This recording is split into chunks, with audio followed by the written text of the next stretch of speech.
नमस्कार।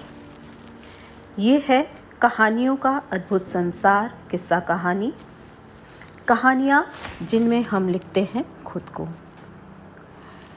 31 जुलाई को हिंदी के प्रसिद्ध साहित्यकार व कहानीकार मुंशी प्रेमचंद जी का जन्मदिवस है। उन्हें श्रद्धा सुमन अर्पित करने के लिए मैं शालिनी अग्रवाल आपको सुनाने जा रही हूँ उनकी लिखी प्रथम कहानी बड़े घर की बेटी, जो ज़माना पत्रिका में दिसंबर 1910 के अंक में प्रकाशित हुई थी। बेनी माधव सिंह गौरीपुर गांव के जमींदार और नंबरदार थे। उनके पितामह किसी समय बड़े धन धान्य संपन्न थे। गांव का पक्का तालाब और मंदिर, जिनकी अब मरम्मत भी मुश्किल थी, उन्हीं की कीर्ति स्तंभ थे। कहते हैं इस दरवाजे पर हाथी झूमता था। अब उसकी जगह एक बूढ़ी भैंस थी, जिसके शरीर में अस्थि पंजर के सिवा और कुछ शेष न रहा था, पर दूध शायद बहुत देती थी, क्योंकि एक न एक आदमी हाणी लिए उसके सिर पर सवार ही रहता था। बेनी माधव सिंह अपनी आधी से अधिक संपत्ति वकीलों को भेंट कर चुके थे। उनकी वर्तमान आय 1000 रुपये वार्षिक से अधिक न थी। ठाकुर साहब के 2 बेटे थे। बड़े का नाम श्रीकंठ सिंह था। उसने बहुत दिनों के परिश्रम और उद्योग के बाद बीए की डिग्री प्राप्त की थी। अब एक दफ्तर में नौकर था। छोटा लड़का लाल बिहारी सिंह दोहरे बदन का सजीला जवान था। भरा हुआ मुखड़ा, चौड़ी छाती, भैंस का 2 सेर ताज़ा दूध वह उठकर सवेरे पी जाता था। श्रीकंठ सिंह की दशा बिल्कुल विपरीत थी। इन नेत्र प्रिय गुणों को उन्होंने बीए इन्हीं 2 अक्षरों पर न्योछावर कर दिया था। इन 2 अक्षरों ने उनके शरीर को निर्बल और चेहरे को कांतिहीन बना दिया था। इसी से वैद्यक ग्रंथों पर उनका विशेष प्रेम था। आयुर्वेदिक औषधियों पर उनका अधिक विश्वास था। शाम सवेरे से उनके कमरे से प्रायः खरल की सुरीली कर्ण मधुर ध्वनि सुनाई दिया करती थी। लाहौर और कलकत्ते के वैद्यों से बड़ी लिखा पढ़ी रहती थी। श्रीकंठ इस अंग्रेजी डिग्री के अधिपति होने पर भी अंग्रेजी सामाजिक प्रथाओं के विशेष प्रेमी न थे, बल्कि वह बहुधा बड़े जोर से उसकी निंदा और तिरस्कार किया करते थे। इसी से गांव में उनका बड़ा सम्मान था। दशहरे के दिनों में वह बड़े उत्साह से रामलीला में सम्मिलित होते और स्वयं किसी न किसी पात्रा का पाठ लेते थे। गौरीपुर में रामलीला के वही जन्मदाता थे। प्राचीन हिंदू सभ्यता का गुणगान उनकी धार्मिकता का प्रधान अंग था। सम्मिलित कुटुंब के तो वह एकमात्र उपासक थे। आजकल स्त्रियों को कुटुंब में मिलजुल कर रहने की जो अरुचि होती है, उसे वह जाति और देश दोनों के लिए हानिकारक समझते थे। यही कारण था कि गांव की ललनाएं उनकी निंदक थी। कोई कोई तो उन्हें अपना शत्रु समझने में भी संकोच न करती थी। स्वयं उनकी पत्नी को ही इस विषय में उनसे विरोध था। यह इसलिए नहीं कि उसे अपने सास ससुर, देवर या जेठ आदि से घृणा थी, बल्कि उसका विचार था कि यदि बहुत कुछ सहने और तरह देने पर भी परिवार के साथ निर्वाह न हो सके, तो आए दिन की कलह से जीवन को नष्ट करने की अपेक्षा यही उत्तम है कि अपनी खिचड़ी अलग पकाई जाए। आनंदी एक बड़े उच्च कुल की लड़की थी। उसके बाप एक छोटी सी रियासत के तालुकेदार थे। विशाल भवन, 1 हाथी, 3 कुत्ते, बाज, बहरी शिकरे, झाड़ फनूस, ऑनररी मजिस्ट्री और ऋण, जो एक प्रतिष्ठित तालुकेदार के भोग्य पदार्थ हैं, सभी यहाँ विद्यमान थे। नाम था भूप सिंह। बड़े उदार चित्त और प्रतिभाशाली पुरुष थे, पर दुर्भाग्य से लड़का एक भी न था।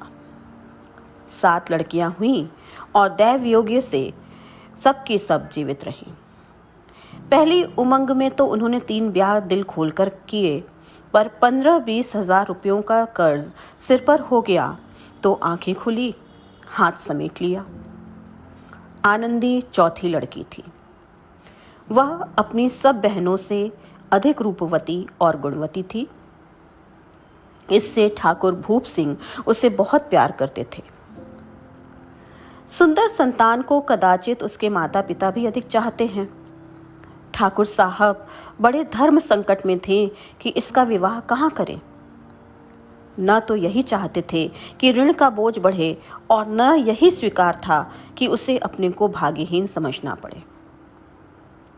एक दिन श्रीकंठ उनके पास किसी चंदे का रुपया मांगने आया। शायद नागरी प्रचार का चंदा था। भूप सिंह उनके स्वभाव पर रीझ गए और धूमधाम से श्रीकंठ सिंह का आनंदी के साथ ब्याह हो गया। आनंदी अपने नए घर में आई तो यहाँ का रंग ढंग कुछ और ही देखा। जिस टीम टाम की उसे बचपन से ही आदत पड़ी हुई थी, वह यहाँ नाम मात्र को भी न थी। हाथी घोड़ों का तो कहना ही क्या, कोई सजी हुई सुंदर बहली तक न थी। रेशमी स्लीपर साथ लाई थी, पर यहाँ बाग कहाँ। मकान में खिड़कियां तक न थीं। न जमीन पर फर्श, न दीवार पर तस्वीरें। यह एक सीधा सादा देहाती गृहस्थ का मकान था, किंतु आनंदी ने थोड़े ही दिनों में अपने को इस नई अवस्था के ऐसा अनुकूल बना लिया मानो उसे विलास के समान कभी देखे ही न थे। एक दिन दोपहर के समय लाल बिहारी सिंह 2 चिड़िया लिए हुए आया और भावत से बोला, जल्दी से पका दो, मुझे भूख लगी है। आनंदी भोजन बनाकर उसकी राह देख रही थी। अब वह नया व्यंजन बनाने बैठी। हाड़ी में देखा तो घी पाव भर से अधिक न था। बड़े घर की बेटी किफायत क्या जाने, उसने सब घी मांस में डाल दिया। लाल बिहारी खाने बैठा तो दाल में घी न था। बोला, दाल में घी क्यों नहीं छोड़ा? आनंदी ने कहा, घी सब मांस में पड़ गया। लाल बिहारी जोर से बोला, अभी परसों घी आया है, इतना जल्द उठ गया? आनंदी ने उत्तर दिया, आज तो कुल पाव भर रहा होगा, वह सब मैंने मांस में डाल दिया। जिस तरह सूखी लकड़ी जल्दी से जल उठती है, उसी तरह शुद्धा से बावला मनुष्य जरा जरा सी बात पर तिनक जाता है। लाल बिहारी को भावच की यह ढिठाई बहुत बुरी मालूम हुई। तिनक कर बोला, मैके में तो चाहे घी की नदी बहती हो। स्त्री गालियां सह लेती है, मार भी सह लेती है, पर मैके की निंदा उससे नहीं सही जाती। आनंदी मुंह फेर कर बोली, हाथी मरा भी तो 9 लाख का, वहां इतना घी नित्य नाई का हार खा जाते हैं। लाल बिहारी जल गया, थाली उठाकर पलट दी और बोला, जी चाहता है जीभ पकड़कर खींच लूं। आनंदी को भी क्रोध आ गया, मुंह लाल हो गया। बोली, वह होते तो आज इसका मजा चखाते। अब अपढ़ उजड ठाकुर से न रहा गया। उसकी स्त्री एक साधारण जमींदार की बेटी थी। जब जी चाहता उस पर हाथ साफ कर लिया करता था। खड़ाऊ उठाकर आनंदी की ओर जोर से फेंकी और बोला, जिसके गुमान पर भूली हुई हो उसे भी देखूंगा और तुम्हें भी। आनंदी ने हाथ से खड़ाऊ रोकी। सिर बच गया, पर उंगली में बड़ी चोट आई। क्रोध के मारे हवा से हिलते पत्ते की भांति कांपती हुई अपने कमरे में आकर खड़ी हो गई। स्त्री का बल और साहस, मान और मर्यादा पति तक है। उसे अपने पति के ही बल और पुरुषत्व का घमंड होता है। आनंदी खून का घूंट पीकर रह गई। श्री कंठ सिंह शनिवार को घर आया करते थे। बृहस्पति को यह घटना हुई थी। 2 दिन तक आनंदी को भवन में रही। न कुछ खाया न पिया, उनकी बाट देखती रही। अंत में शनिवार को वह नियमानुकूल संध्या समय पर घर आए और बाहर बैठकर कुछ इधर उधर की बातें की। कुछ देश काल संबंधी समाचार तथा कुछ नए मुकदमों आदि की चर्चा करने लगे। यह वार्तालाप 10 बजे रात तक होता रहा। गांव के भद्र पुरुषों को इन बातों में ऐसा आनंद मिलता था कि खाने पीने की भी सुधि न रहती थी। श्रीकंठ को पिंड छुड़ाना मुश्किल हो जाता था। ये 2-3 घंटे आनंदी ने बड़े कष्ट से काटे। किसी तरह भोजन का समय आया, पंचायत उठी। एकांत हुआ तो लाल बिहारी ने कहा, भैया आप जरा भाभी को समझा दीजिएगा कि मुंह संभाल कर बात किया करें, नहीं तो एक दिन अनर्थ हो जाएगा। बेनी माधव सिंह ने बेटे की ओर से साक्षी दी। हाँ, बहू बेटियों का यह स्वभाव अच्छा नहीं कि मर्दों के मुंह लगे। लाल बिहारी, बड़े घर की बेटी हैं तो हम भी कोई कुर्मी कहार नहीं हैं। श्रीकंठ ने चिंतित स्वर में पूछा, आखिर बात क्या हुई? लाल बिहारी ने कहा, कुछ भी नहीं, यूं ही आप उलझ पड़ी। मैके के सामने हम लोगों को कुछ समझती ही नहीं है। श्रीकंठ खा पीकर आनंदी के पास गए। वह भरी बैठी थी। यह हजरत भी कुछ तीखे थे। आनंदी ने पूछा, चित्त तो प्रसन्न है? श्रीकंठ बोले, बहुत प्रसन्न है, पर तुमने आजकल घर में यह क्या उपद्रव मचा रखा है? आनंदी की त्योरियों पर बल पड़ गए। चुंचलाहट के मारे बदन में ज्वाला सी दहक उठी। बोली, जिसने तुमसे यह आग लगाई है उसे पाऊं तो मुंह झुलस दूं। श्रीकंठ, इतनी गर्म क्यों होती हो? बात तो कहो। आनंदी, क्या कहूं? यह मेरे भाग्य का फेर है। नहीं तो गवार छोकरा, जिसको चपरासीगिरी करने का भी शऊर नहीं, मुझे खड़ाऊं से मारकर यूं ना करता।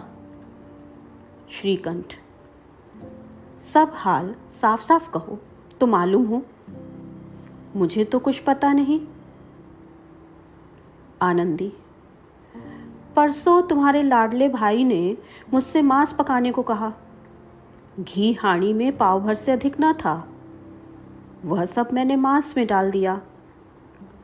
जब खाने बैठा तो कहने लगा, दाल में घी क्यों नहीं है? बस इसी पर मेरे मैके को बुरा भला कहने लगा। मुझसे न रहा गया। मैंने कहा कि वहां इतना घी तो नाई कहार खा जाते हैं और किसी को जान भी नहीं पड़ता। बस इतनी सी बात पर इस अन्यायी ने मुझ पर खड़ाऊं फेंक मारी। यदि हाथ से न रोक लूं तो सिर फट जाए। उसी से पूछो, मैंने जो कुछ कहा है वह सच है या झूठ? श्रीकंठ की आंखें लाल हो गई। बोले, यहां तक हो गया? इस छोकरे का यह साहस? आनंदी स्त्रियों के स्वभावानुसार रोने लगी, क्योंकि आंसू उनकी पलकों पर रहते हैं। श्रीकंठ बड़े धैर्यवान और शांत पुरुष थे। उन्हें कदाचित ही कभी क्रोध आता था। स्त्रियों के आंसू पुरुषों की क्रोधाग्नि भड़काने में तेल का काम देते हैं। रात भर करवटें बदलते रहे।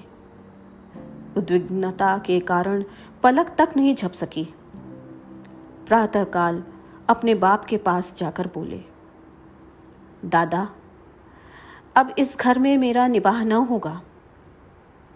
इस तरह की विद्रोहपूर्ण बातें कहने पर श्रीकंठ ने कितनी ही बार अपने कई मित्रों को आड़े हाथों लिया था, परंतु दुर्भाग्य, आज उन्हें स्वयं वे ही बातें अपने मुंह से कहनी पड़ी। दूसरों को उपदेश देना भी कितना सहज है। बेनी माधव सिंह घबरा उठे और बोले, क्यों? श्रीकंठ, इसलिए कि मुझे भी अपनी मान प्रतिष्ठा का कुछ विचार है। आपके घर में अब अन्याय और हठ का प्रकोप हो रहा है। जिनको बड़ों का आदर सम्मान करना चाहिए वे उनके सिर चढ़ते हैं। मैं दूसरे का नौकर ठहरा, घर पर रहता नहीं। यहाँ मेरे पीछे स्त्रियों पर खड़ाऊं और जूतों की बौछारें होती हैं। कड़ी बात तक चिंता नहीं, कोई एक की दो कह ले, वहां तक मैं सह सकता हूं, किंतु यह कदापि नहीं हो सकता कि मेरे ऊपर लात घूंसे पड़े और मैं दम न मारूं।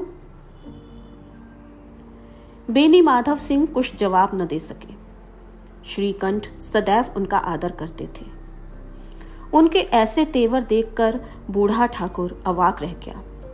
केवल इतना ही बोला, बेटा, तुम बुद्धिमान होकर ऐसी बातें करते हो। स्त्रियां इस तरह घर का नाश कर देती हैं। उनको बहुत सिर चढ़ाना अच्छा नहीं। श्रीकंठ, इतना मैं जानता हूं, आपके आशीर्वाद से ऐसा मूर्ख नहीं हूं। आप स्वयं जानते हैं कि मेरे ही समझाने बुझाने से इसी गांव में कई घर संभल गए। पर जिस स्त्री की मान प्रतिष्ठा का ईश्वर के दरबार में उत्तरदाता हूं, उसके प्रति ऐसा घोर अन्याय और पशुवत व्यवहार मुझे असह्य है।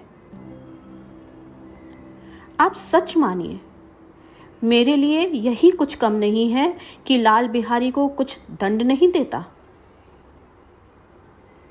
अब बेनी माधव सिंह भी गरमाए, ऐसी बातें और न सुन सके। बोले, लाल बिहारी तुम्हारा भाई है, उससे जब कभी भूल चूक हो उसके कान पकड़ो। लेकिन श्रीकंठ, लाल बिहारी को मैं अब अपना भाई नहीं समझता। बेनी माधव सिंह, स्त्री के पीछे? श्रीकंठ, जी नहीं, उसकी क्रूरता और अविवेक के कारण। दोनों कुछ देर चुप रहे। ठाकुर साहब लड़के का क्रोध शांत करना चाहते थे, लेकिन यह नहीं स्वीकार करना चाहते थे कि लाल बिहारी ने कोई अनुचित काम किया है। इसी बीच में गांव के और कई सज्जन हुक्के चिलम के बहाने वहां आ बैठे। कई स्त्रियों ने जब यह सुना कि श्रीकंठ पत्नी के पीछे पिता से लड़ने को तैयार हैं, तो उन्हें बड़ा हर्ष हुआ। दोनों पक्षों की मधुर वाणियां सुनने के लिए उनकी आत्माएं तिलमिलाने लगी। गांव में कुछ ऐसे कुटिल मनुष्य भी थे जो इस कुल की नीतिपूर्ण गति पर मन ही मन जलते थे। वे कहा करते थे, श्रीकंठ अपने बाप से दबता है, इसलिए वह दब्बू है। उसने विद्या पढ़ी, इसलिए वह किताबों का कीड़ा है। बेनी माधव सिंह उसकी सलाह के बिना कोई काम नहीं करते, यह उनकी मूर्खता है। इन महानुभावों की शुभकामनाएं आज पूरी होती दिखाई दी। कोई हुक्का पीने के बहाने और कोई लगान की रसीद दिखाने आकर बैठ गया। बेनी माधव सिंह पुराने आदमी थे, इन भावों को ताड़ गए। उन्होंने निश्चय किया, चाहे कुछ ही क्यों न हो, इन द्रोहियों को ताली बजाने का अवसर न दूंगा। तुरंत कोमल शब्दों में बोले, बेटा, मैं तुमसे बाहर नहीं हूं, तुम्हारा जो जी चाहे करो, अब तो लड़के से अपराध हो गया। इलाहाबाद का अनुभव रहित झल्लाया हुआ ग्रेजुएट इस बात को न समझ सका। उसे डिबेटिंग क्लब में अपनी बात पर अड़ने की आदत थी, इन हथकंडों की उसे क्या खबर। बाप ने जिस मतलब से बात पलटी थी वह उसकी समझ में न आई।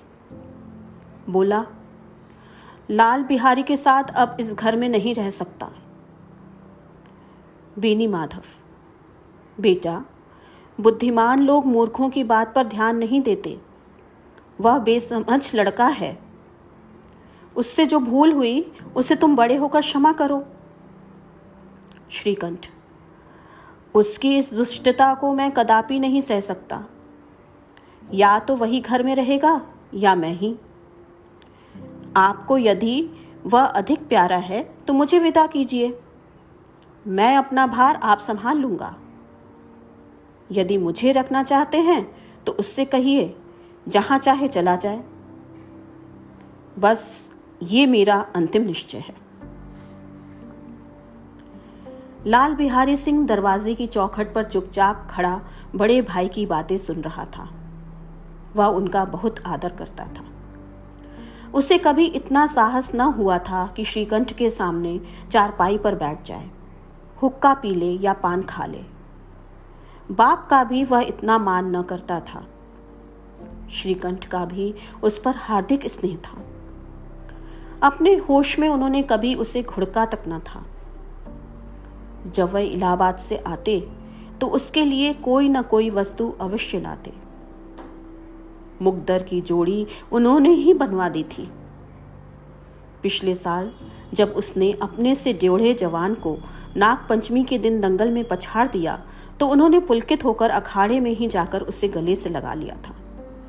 5 रुपए के पैसे लुटाए थे। ऐसे भाई के मुंह से आज ऐसी हृदय विदारक बात सुनकर लाल बिहारी को बड़ी ग्लानि हुई। वह फूट फूट कर रोने लगा। इसमें संदेह नहीं कि अपने किए पर पछता रहा था। भाई के आने से एक दिन पहले से उसकी छाती धड़कती थी कि देखूं भैया क्या कहते हैं। मैं उनके सम्मुख कैसे जाऊंगा, उनसे कैसे बोलूंगा, मेरी आंखें उनके सामने कैसे उठेंगी।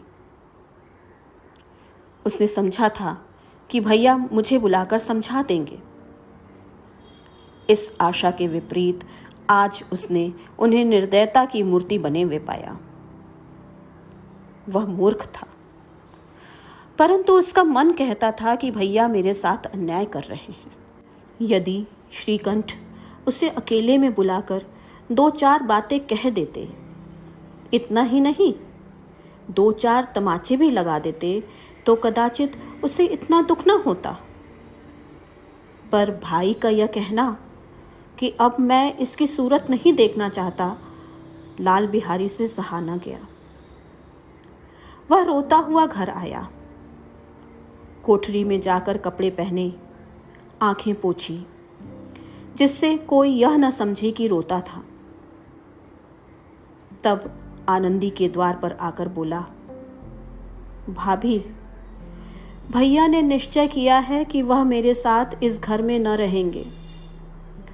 अब वह मेरा मुंह नहीं देखना चाहते, इसलिए अब मैं जाता हूं। उन्हें फिर मुंह न दिखाऊंगा। मुझसे जो कुछ अपराध हुआ उसे क्षमा करना। यह कहते कहते लाल बिहारी का गला भर आया। जिस समय लाल बिहारी सिंह सिर झुकाए आनंदी के द्वार पर खड़ा था, उसी समय श्रीकंठ सिंह भी आंखें लाल किए बाहर से आए। भाई को खड़ा देखा तो घृणा से आंखें फेर ली और कतरा कर निकल गए, मानो उसकी परछाई से दूर भागते हो। आनंदी ने लाल बिहारी की शिकायत तो की थी, लेकिन अब मन में पछता रही थी। वह स्वभाव से ही दयावती थी। उसे इसका तनिक भी ध्यान न था कि बात इतनी बढ़ जाएगी। वह मन में अपने पति पर झुंझला रही थी कि यह इतने गर्म क्यों होते हैं। उस पर यह भय भी लगा हुआ था कि कहीं मुझसे इलाहाबाद चलने को कह दिए तो कैसे क्या करूंगी।